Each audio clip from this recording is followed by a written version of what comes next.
Chon e piny ngima e ng'we kinda kata marathon Tekla Lorupe osidhi kuom medo nyayo weche mag tuke e sekta mopogore opogore pacho ka.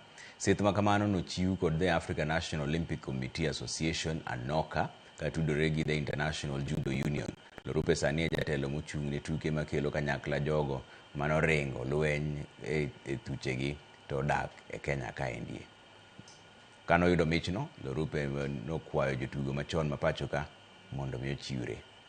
To sports, regardless of me being a marathoner, but I've been supporting all the sports, be it the judo which I've been supporting. I know we have also taekwondo kids in Kawangware, and all these sum up together, and also in Anoka.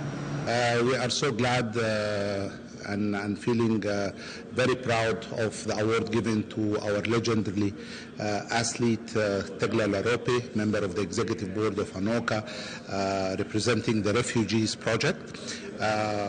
This award has been a great pride for the very hard work that has been done throughout the years by Tekla in creating this refugees program at the global level and also at the continental level.